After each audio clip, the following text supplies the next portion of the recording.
Uh, Now, okay, madam. Thank you so much. Uh, Hello, everyone. Myself, Dr. Stuti, as sir has. Thank you so much, sir, before that, for giving the platform for a beautiful introduction. So, today I'll be talking about food processing. I'll be sharing the PPT. Before we go forward, hmm, when we say processing, or in layman language, when we talk about processing, we generally think that it is something negative.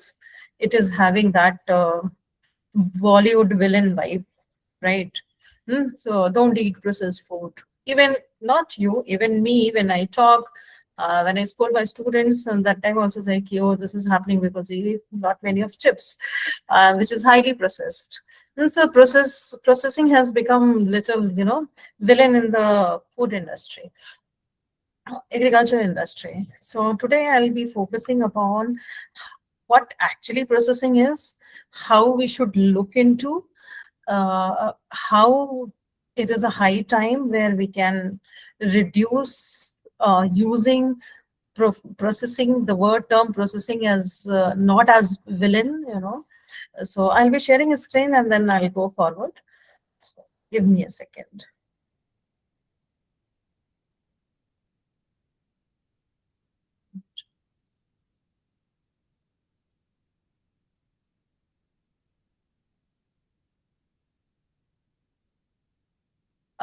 Sir, can you confirm whether it is visible or not?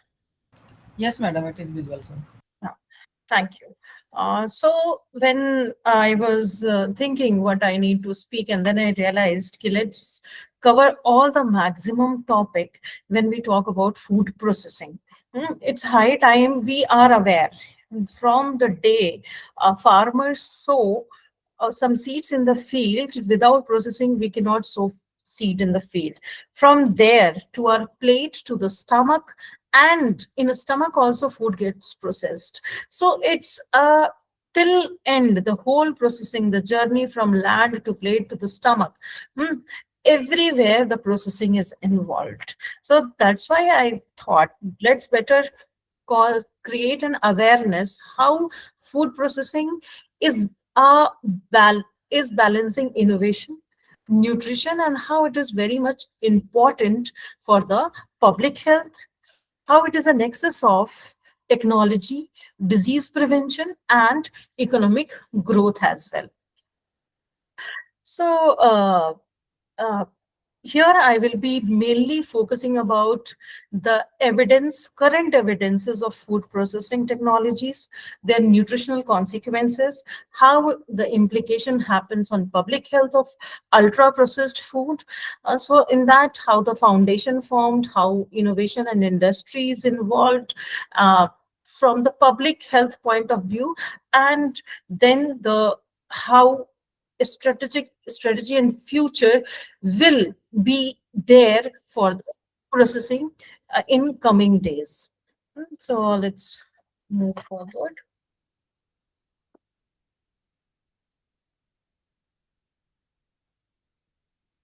I am unable to.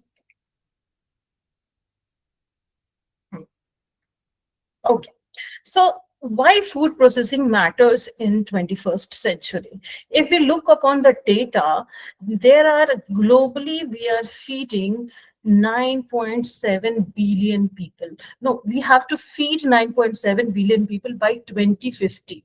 So we are almost in 2030, and in coming 20 years, we have to feed near about 9.7 billion people. Are we ready for this? The question arises. And if you see that post harvest loss, so total globally, how much is the agriculture produce? 30 to 40% goes as a post harvest loss. If you see the increment, or if we see the development word, 80% food is being utilized in the urban consumption. And when we say that word urban consumption, there is no farming.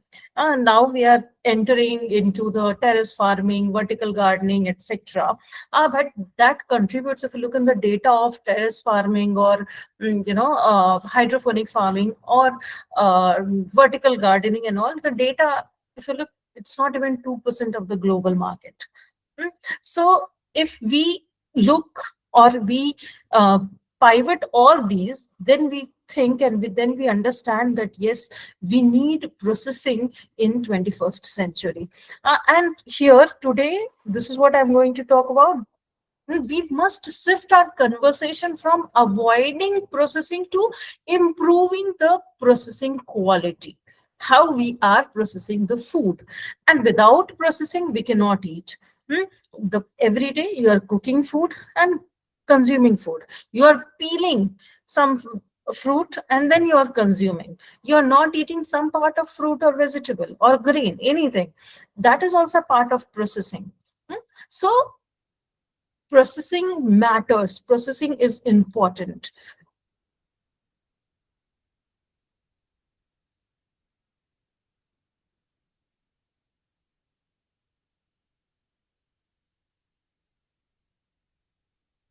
So I'm unable to move my slide. May I know the reason?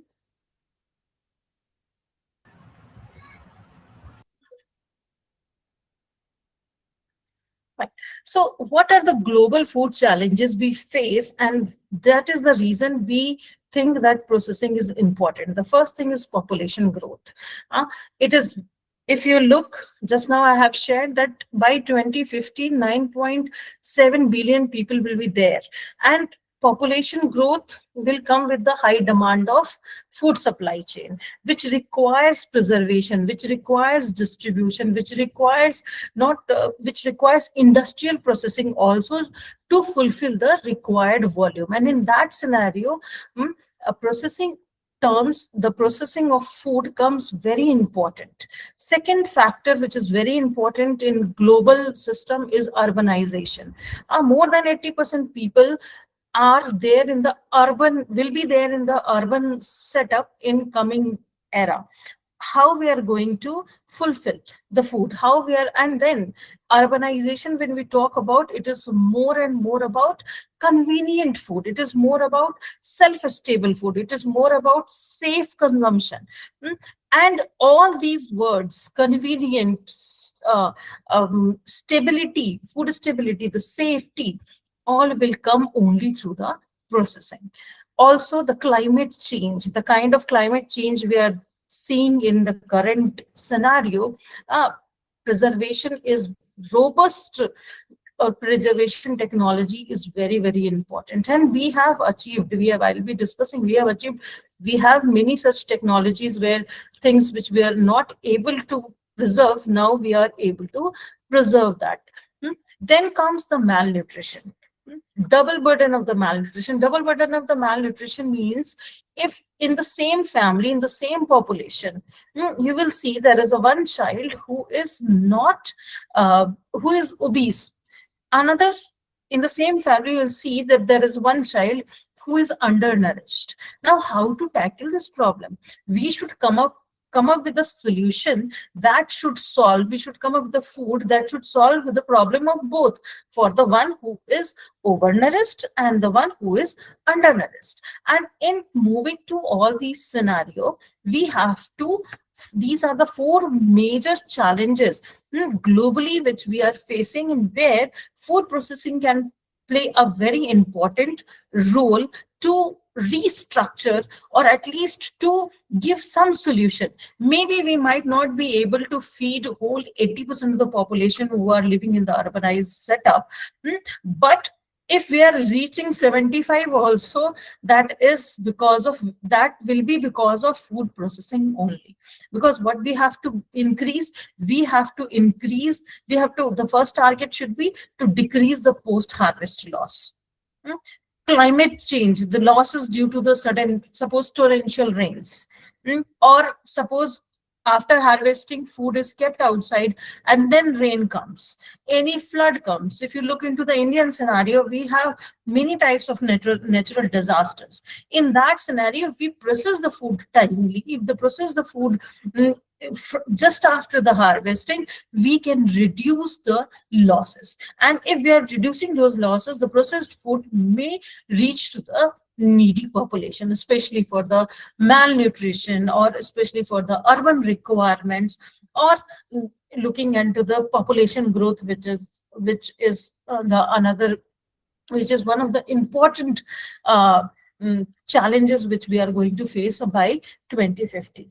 So then in that scenario, we have to understand how the food processing has evolved in past era. And then how it is going currently, how we can say that food processing is important and it is healthy, it is sustainable. So the first processing, when the word comes processing, what it came, the initial phase, if you look into the back end days, it was preservation. What does it mean by preservation? Preservation is something where we can increase by processing, by giving some extra effort, if we can make the food survival food little longer. Maybe through fermentation, maybe through drying, maybe through pasteurization. So preservation is like drying, salting, smoking. So it is all survival driven processing activities, and extending food availability across the season and the geography. So earlier, 20 years back, 30 years back, if you'll see, people used to preserve. Then there was no way that we can take the fresh fruit from the Kashmir and get it delivered into the Bihar or northeastern part of the India, and vice versa. Okay, so preservation is the first phase of the processing.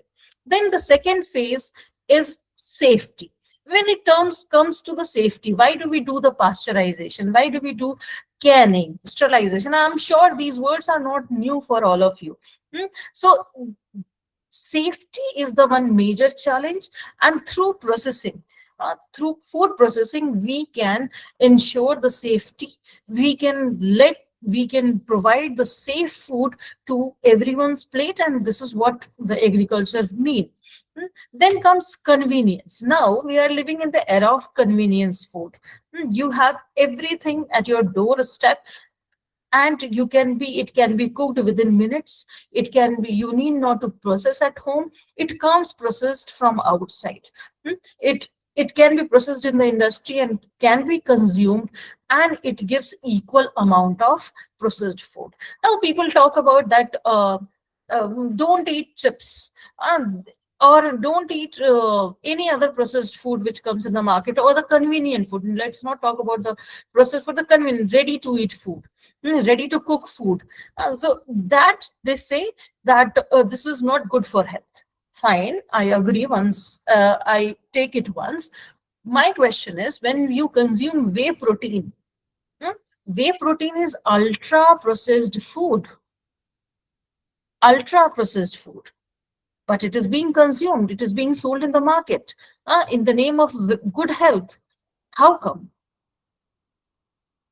Without removing the whey from the milk, can we isolate these? All the isolates in the market are ultra processed. So we have to change our mindset.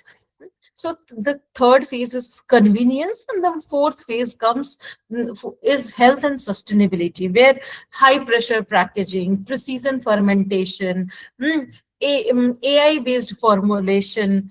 Okay, other than that, like designing of processing of food, keeping the wellness in mind. And so these are the four major evolutions. So it started with the preservation, then moved to safety, then moved to convenience, and currently it all talks about health and sustainability. So it's a very good opportunity. It's a very good understanding that if all these factors, all these evolution phase is actually not only the phase, it is everyday story. We preserve something. Why do you keep things in your fridge? If something is left out every day in our plate, what do we do in our vessels? What do? We keep it in a fridge because that is a type of preservation. We clean things. That is a type of safety measure. But if you see, if you look back, everything is a processing method.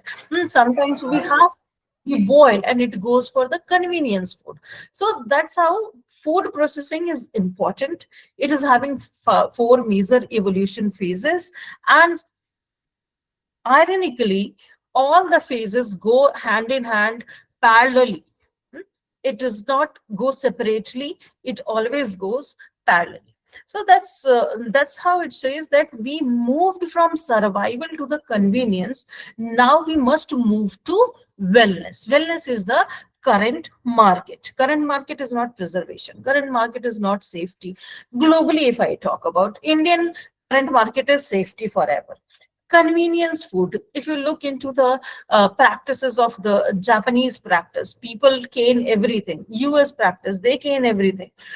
So convenience food was always there in various other countries.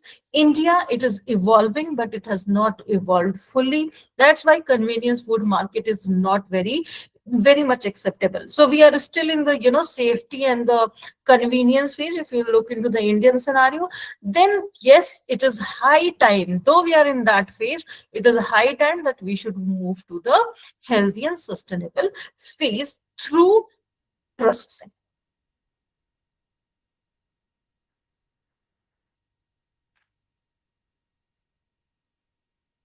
So spectrum of the food processing.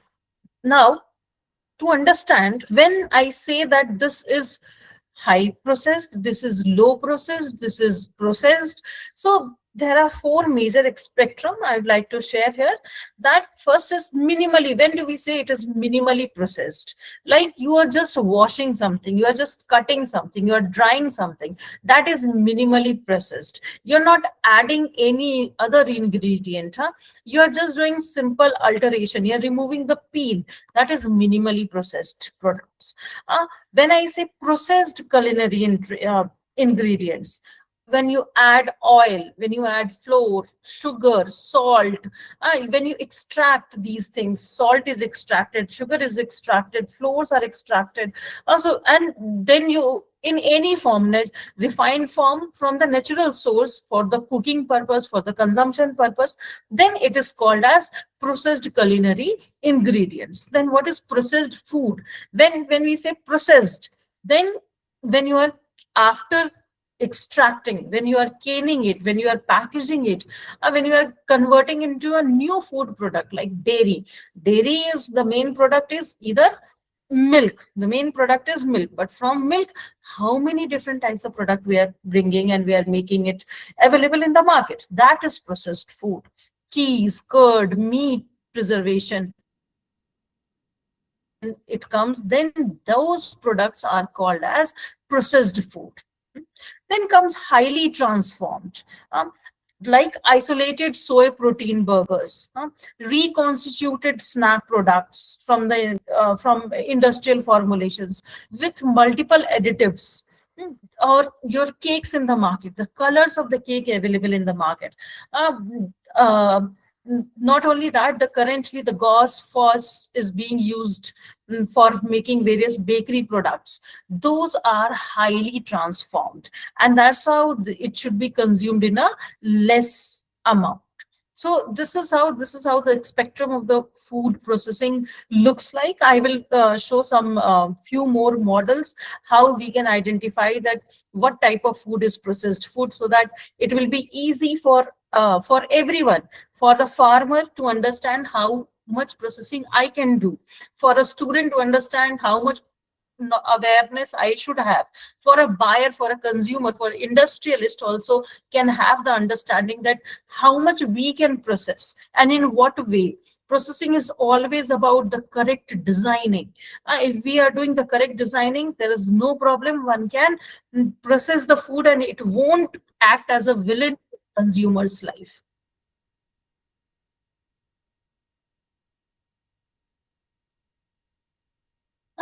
Then comes major processing technologies. What are the major currently? What are the major processing technology? If I say processing technology started, we don't have exact year, but yes, if you say the day fermented started, or the day we started peeling, or the day we started sowing, harvesting, and cooking it, was also the day the processing started. But if you talk about the technologies which are currently playing a very important role, the first one is thermal processing, ultra high temperature processing, pasteurization, retort, packaging.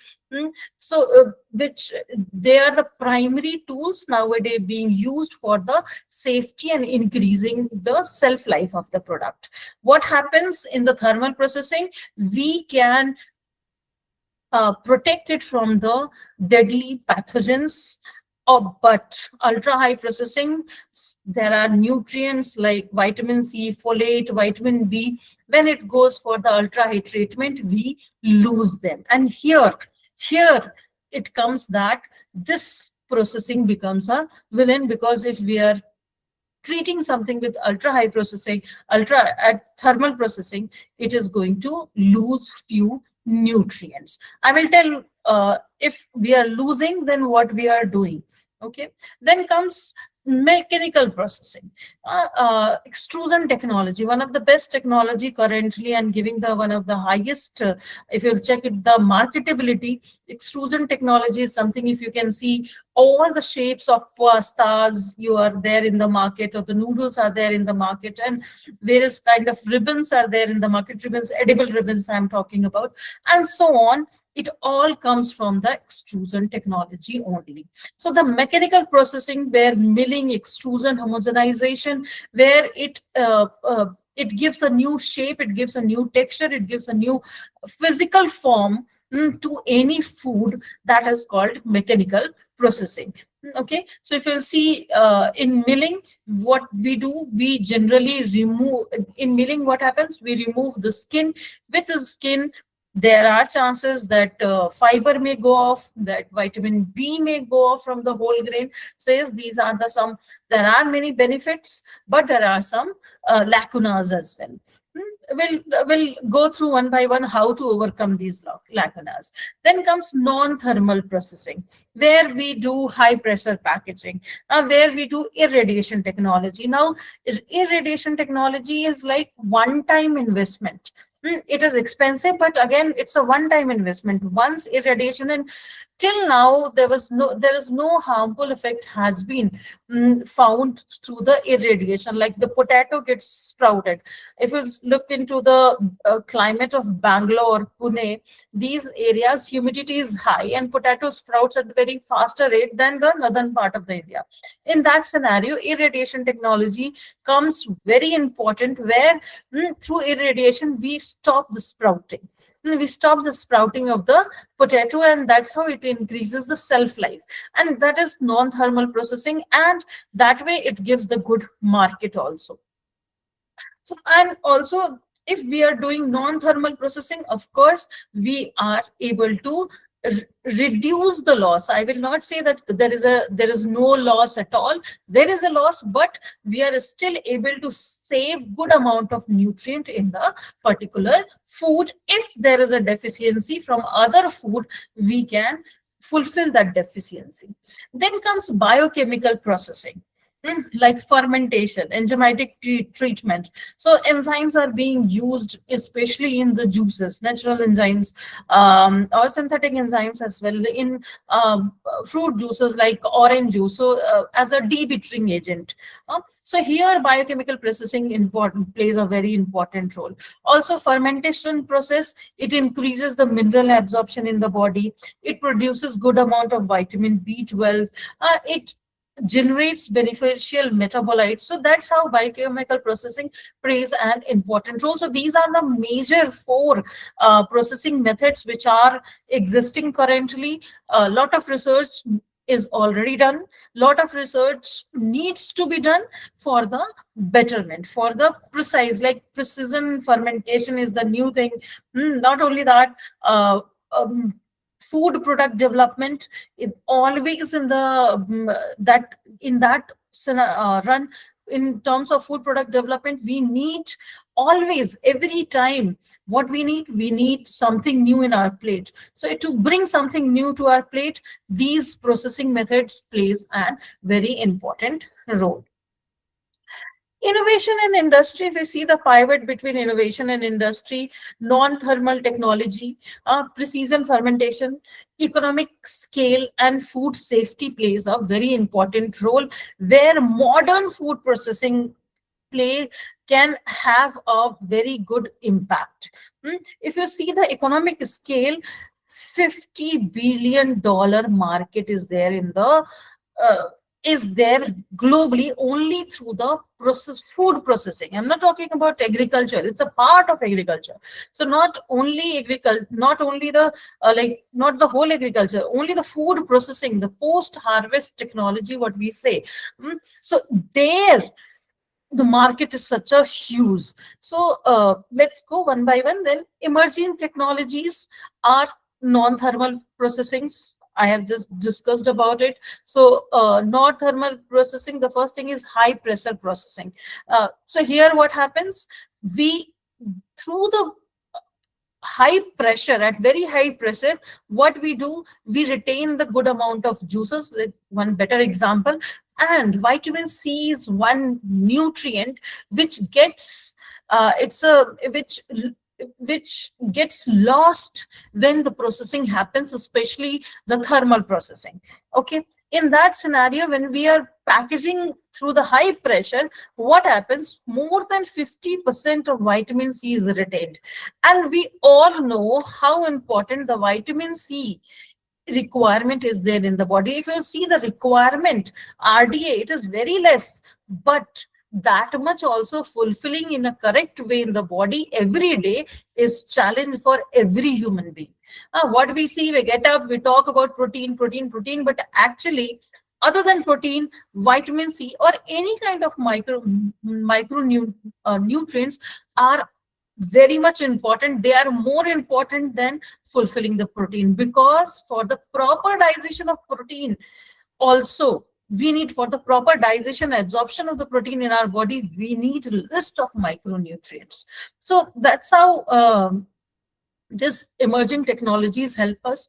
Then FEP, pulsed electrified fields. Here what happens, it is high voltage electrical pulse is used to the food by disrupting cell membranes for the extraction and the preservation of preservation with minimal thermal damage. So what it does, it enhances the juice from the fruits and vegetables, so we get more yield. It also improves the extraction efficiencies of bioactive compounds. So this is a very small technology. There is no much investment is required for that, but through this technology we are able to generate more. Though it is a processing method, we are able to save more yield, good quality nutrient in that particular yield. It also reduces the microbial load without heating, and also it lowers the energy consumption. And if you look in comparison to the thermal treatment. So that's how high pressure processing and pulse electric field processing plays a very important role in the modern food processing. So here there are two things which are like I cannot ignore, that is precision and AI. Precision. What the precision word means. Precision means something which is designed only and only for an individual, or another way if we can understand that, it is only the way I want, how precisely I want, that precisely this particular strain I want for the fermentation. And this is the current market, not current market, I can say, this is the current research topic where we should be able to do the precision fermentation. Second thing is obviously AI. So both way, machine learning and the precision fermentation, if I combine both, it may come up with a very nutritionally superior products scalable products in the market. So both goes hand in hand and requires lots of attention. But once done, this particular type of processing is going to lead the market in the coming days, because if you see, it is being generated. And before also I said that in the same house we have someone who is having lower nutrition, another is having over nutrition. I want some product in a family where the food, something which decreases one person weight and increases one person weight. So in that scenario, what will happen the best? How it will come to the one plate? Their precision plays an important role. Their AI will help us in computation. And that's how we may come up with a very well required or very much required processed food, which helps us in the wellness. If you see the economic and the industrial significance, the market of especially the convenience food has increased like anything. Not major years, the data is from 2019 to 2024. And if you see, it has increased from 200 US dollar, 200 billion US dollar to more than 300 billion US dollar. So, and in that, India's role is just 10 to 12%. Being the most populated country in the world, we are able to process only 10 to 12% of the total global market. So it's high time for us to understand, to see the processing, to research more for the processing, and to help in increasing this number. Okay. If I ask you some question, that is natural is always safer. When we say eat naturally, don't eat processed food. So my question to everyone here is, natural is always safer than the processed? Can someone answer? Although answer is still here, still I would like to know your opinion. Can you please repeat the question? The question is, my slide is visible, right? Yes, ma'am. Okay. So my question is, natural. When we say natural, eat naturally. We say don't eat processed food. So is natural always safer? No, ma'am. We need to cook food. Sorry. Like Yes, ma'am. if you see holistic medicine, I teach in health science college. Okay. So holistic medicine people or the Ayurveda always supports eat natural, but Ayurveda is also processing. They are also mixing. They are also extracting. So they say natural word, but if you see, without processing, we cannot consume either the medicine or the food. I'll give you some example. Like the cyanogenic glycosides are present in cassava. Cassava generally used in southern part of India, and from cassava we get that boba balls, we get that sabudana in North India, whatever is being used. So all is made from the cassava starch, or either tapioca or the cassava starch. Now this particular compound, the raw cassava contains cyanogenic glycosides. And only through the processing, by soaking it, by fermenting it, and by cooking it only, we can consume cassava. Cassava is good for health. Same way kidney beans. If you say kidney beans, the rajma, which we call it in the normal language, rajma को अगर हम देखें तो आप ऐसे उठा के देखिएगा कभी IFCT की book where it is given कि किसमें कितना प्रोटीन होता है, तो सोए के बाद राजमा ही कैसा दलहन है.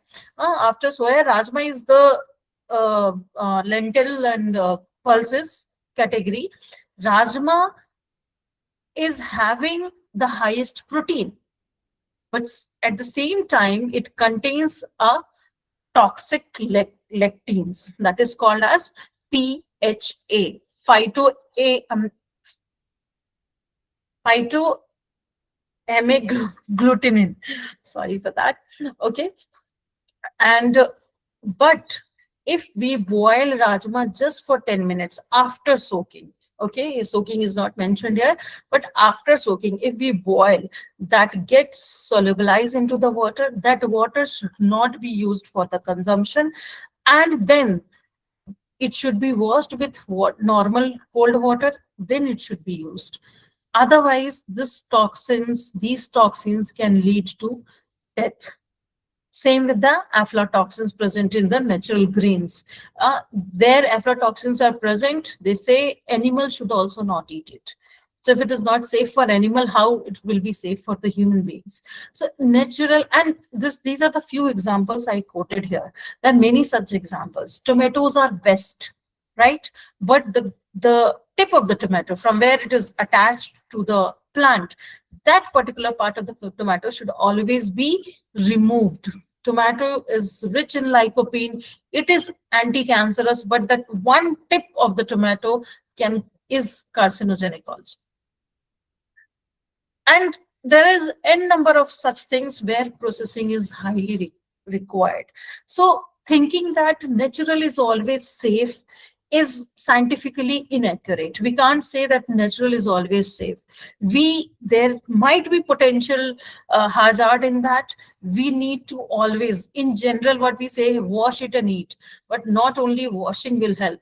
We should, if we are aware, and this kind of awareness should be there with us, that natural product needs to be processed before it goes to anybody plates.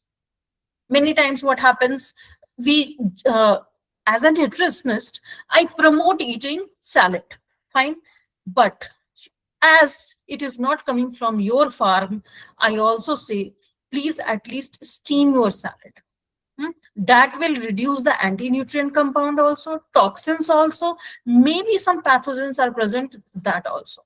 So at least at the boiling temperature, you blanch it or you steam it, then you consume. And that will be easy for the digestion also further. So natural, if we say, we should always be wise that not all natural products are safer for the consumption. One time you are eating and nothing is happening, but one time may lead to death as well.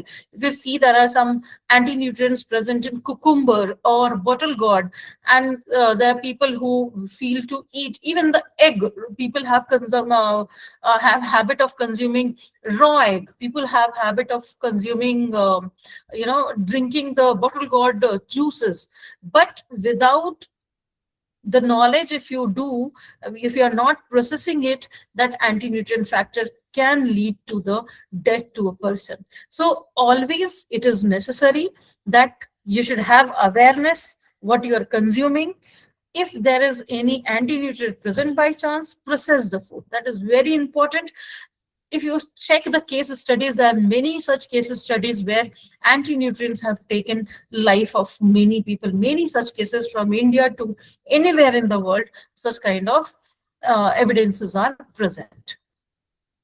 Now, food processing also comes with the food security. Now and then, often, if you see the Sustainable Development Goal, everywhere what we talk about, food security.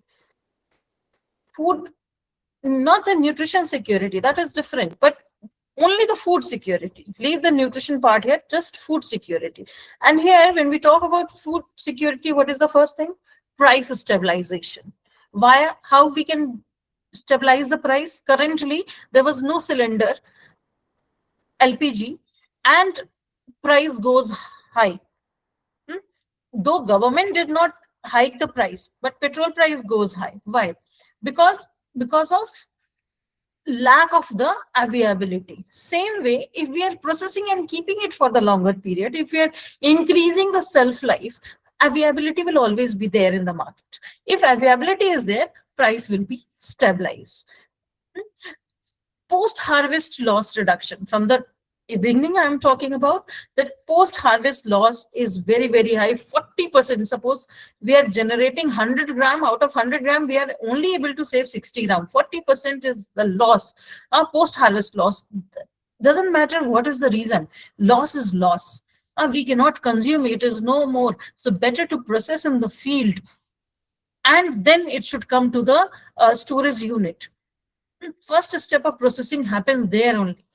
Then it comes to the storage unit. From there, it goes for the different type of industries. So post harvest reduction, loss reduction is also very, very important. Now, micronutrient delivery via fortification. I said you that vitamin C is being lost while processing. Not only vitamin C, B complexes also. So fortification is one of the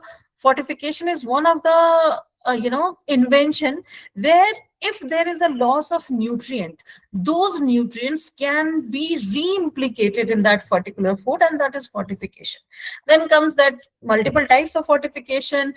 What are the nutrient which we can put it back? That is iron, iodine, vitamin A, folic acid.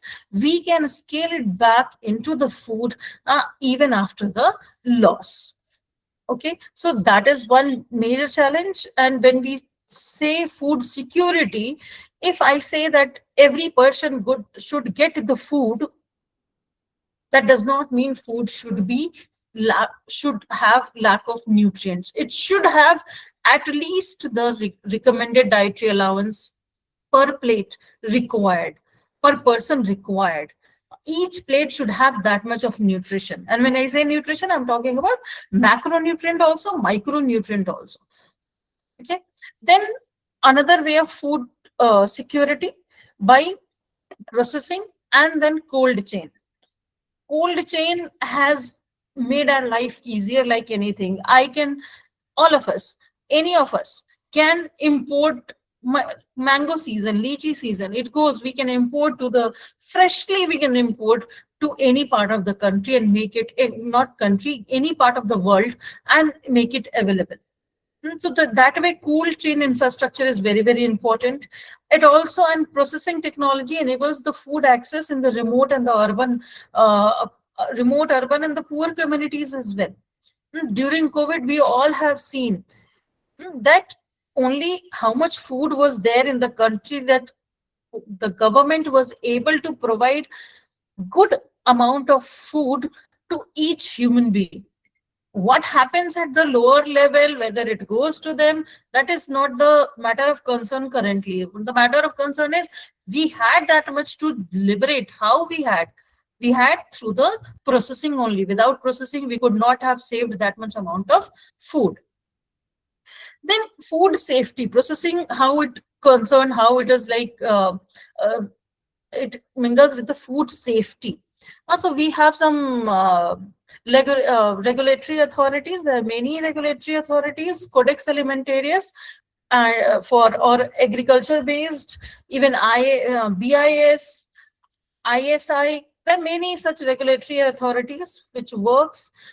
They set international standards for processing, and on that base we control the safety. Then we supply the food at the global rate, at global platform. Also the pathogen elimination. There are some pathogenic microorganisms like Salmonella, E. coli, and Listeria monocytogenes. These all are like severe foodborne illness globally, anywhere. It is not like available, it is higher in India and anywhere. Wherever it is, it will. So these three particular pathogen elimination is the major concern, and this can only be achieved through the food safety.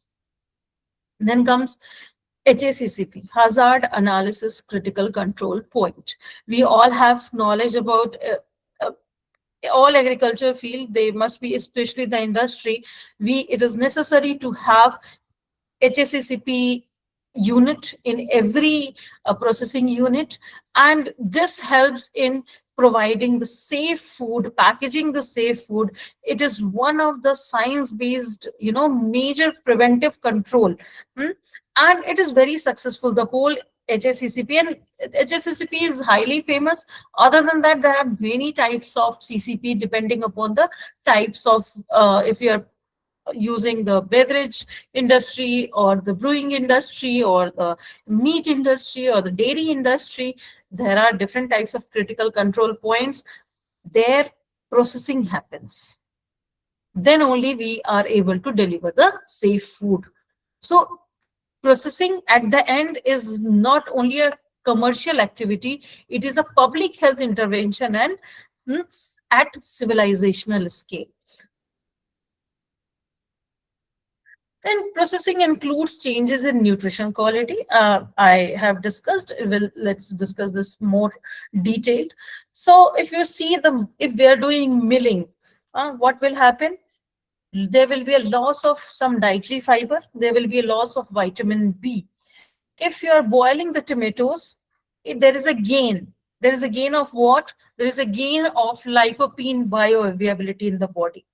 If you are fermentation, there is a gain of mineral absorption, gain of vitamin B12, ultra high temperature, there is a loss of vitamin C, there is a loss of folate, but it can be refortified. It can be fortified again. Okay, then high pressure. At high pressure, vitamin C can be preserved, polyphenols can be preserved, and that's how it's a full of loss and gain. We can't say that there is only loss. There are gains. If we are sprouting, there is a gain of vitamin C. If we are putting at high temperature, there's a loss of vitamin C. So the whole crux is, if we are designing the processing method properly, we'll be able to save the nutrient. And if we are able to save the nutrient, we'll be able to say that the food is secure with us, and vice versa, we are secured with our food also. Okay, so then how the processing impacts the public health? We'll discuss about here in this section. We'll discuss about NOVA system, fortification, how it helps, UPF science, gut microbiome. We'll discuss all this. Let's see one by one. So fortification is a public health tool. You must have read about golden rice at some point of time, if all of you are an agriculture student. Golden rice is one of the invention where it helped in reducing the night blindness. It is rich in vitamin A, and vitamin A deficiency causes night blindness, and it leads to complete blindness and to the death also. So when golden rice was beta carotene was fortified, it is called as golden rice because it turns yellowish due to the high presence of vitamin A in it. It is currently saving enormous number of children's life annually. So golden rice was one of the best invention in the current world. Then coming to the iodized salt. If you look, iodized salt is something which iodine was fortified in wheat flour. It was fortified in, before that, it was fortified in rice. It was fortified different places of the world. They try to fortify iodine in main staple food, but at the end, they ended up putting it into a salt. Why salt? After 30 to 40 years of long research and fortifying iodine in various types of food, staple food, the reason was the salt gave the best absorption of iodine in the body. Iodide salt iodine sustain very longer with the salt than any other food, and salt is one of the product which is being consumed all across the world. No one can say that this particular country or this particular community do not use salt at all. So iodized salt is very important. It is being said in Hindi. There is a slogan by Government of India कि चमकते सूरज का निशान iodine युक्त नमक की पहचान. So if any salt based salt, if you see on the packet, there must be a sign of a sun, shining sun, and that means it has been put to make local people or general public understand that this is AgriExcell. I have lived longer period in southern part of the India, and I observed that many people still prefer rock salt, telling that this is the pure form. To be very frank, if you look into Ma'am, the excuse me, ma'am.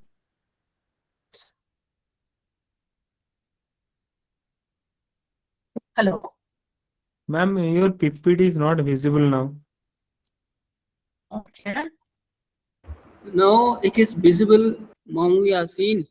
Maybe it's from your side. Okay, let me leave and again join. okay. I will share it if anyone wants to read it. I'll share the PPT.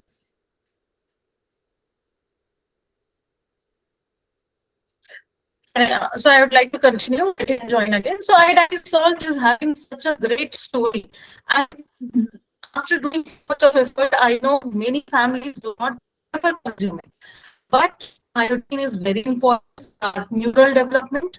It is very important for the cognitive development. It is very important for various other types of metabolic functions in the body. Iodine is one of the processed item, but very, very important, and one should consume iodized salt only. There's no major toxicity. There's no toxicity included. Okay. So I would like to say that everyone should prefer eating iodized salt over the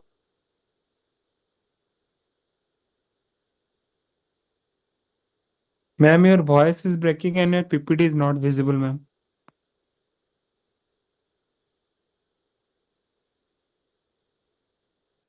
Yes, ma'am.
Sorry for inconvenience.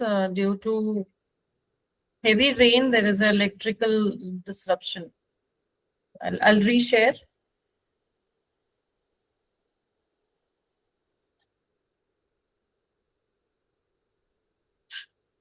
Fine. I was here and discussing about the FSSAI initiative of iron fortification, and that's how it goes. So there are many. These are the processing which helps. It has come as a very important public health tool, and fortification has evolved very, in a very large fortification industry. It is developed as an industry in the food sector, where the only fortification happens. All fortified foods, and not only it is not only available, this tool has not only emerged from the processing point of view. The biofortification is another way. Agriculture students would have learned that from the growth, from the initial, like golden rice is biofortified. Okay, so there are many such cases where fortification has helped in various ways. Now, this is one very important thing which I would like to share. I hope right now my PPT is visible, and I'll go a little faster. So NOVA classification system, this is very important, and it was published and developed by Monterio, and it was published in Lancet, which says that how to decide that which is. So they have given some classification, and if you look maybe in future, color of the packaging color of packaged colors, through that only we can be able to decide that it is ultra processed food, it is processed food, unprocessed, or just processed food. Okay, so I have already discussed before also about the NOVA classification, but let's learn through the proper understanding. When we say so unprocessed, where there we take it in a most raw form, then, or minimally processed, just peeling, just cooking, or just boiling. Okay, so these are minimally processed. But if we are extracting the ingredient, that is processed culinary ingredients. When we say processed food, that is ingredients, oil, butter, flour, all are considered as ingredients. But when we see processed food, so if we have developed something, new product in the market through some original food, that is processed food.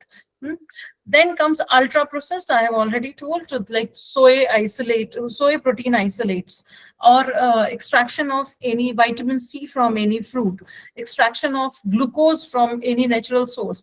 That is called as ultra processed food, and that should not be taken in a very high concentration. Then ultra rise of processed food. What happened when we say that ultra rise of processed food has happened? Yes, because of aggressive market, because of engineered palatability and affordability also. Okay, so these are the three major reasons due to which the ultra processed food got too much of attention in the market. Everybody is ready to eat supplement, but nobody is ready to consume it through the natural source. Or when I say natural source, I'm talking about minimally processed food. We all know that if you eat fruits and vegetables, you'll get those micronutrients. But what do? We prefer consuming the supplements, and that's how. And because maybe people can afford, if you look into the market, if you look into the news, what I say, affordability has increased not only in India. The purchasing power, what I say, has increased. So when purchasing power increases, the market builds, and then market will have more convenient food, the market will have more processed food, and that's how this cycle is never ending. So if you see ultra processed foods, what actually it does to the body? Yes, it disrupts the hormonal signaling. It disrupts, hinders the proper metabolism of many macro and micronutrients. Also, eating rate as a mechanism, when it means that participants on those people who eat ultra processed food they reduce when you eat ultra processed food, what will happen? You need not to chew more. You need not to, digestion also will happen easily. So you will be hungry again. I don't know, but many times I have heard telling people that I eat oats on the recommendation of nutritionist, but after eating oats, I feel hungry oftenly. Oats are made for the longer period of digestion. It is being, if you look into the science, but what is happening? Because the process, the way it has been processed, that is giving you, that is making it digestion, making the digestion faster.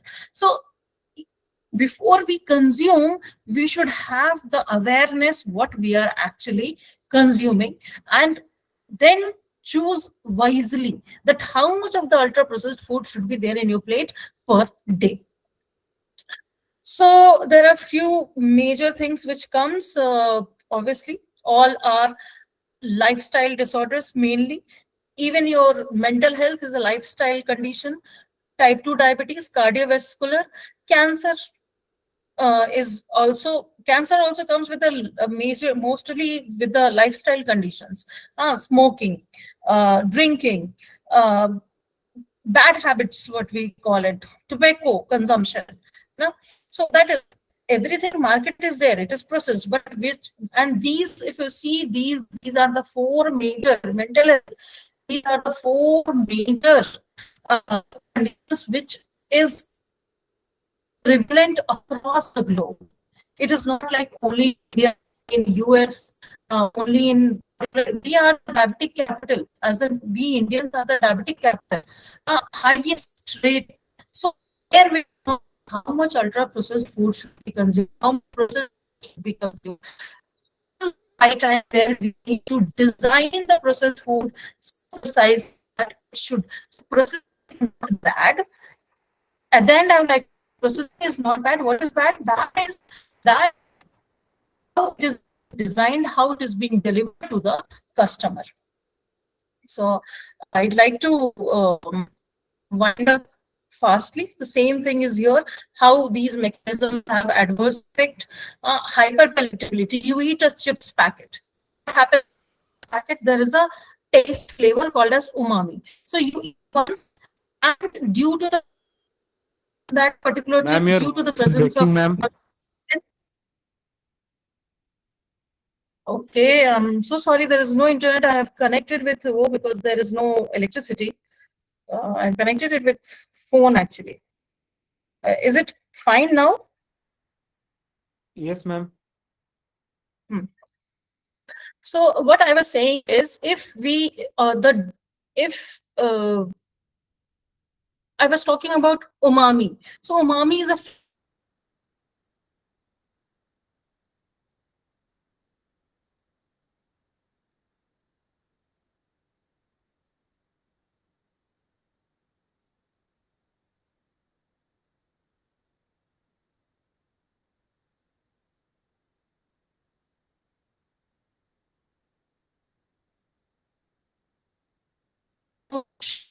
you are able to that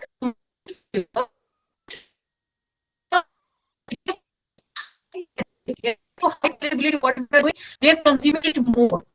Once you start eating, the rare Ma'am, people your who stop PPT is now eating not it. visible and your voice is breaking, ma'am, again. So sorry.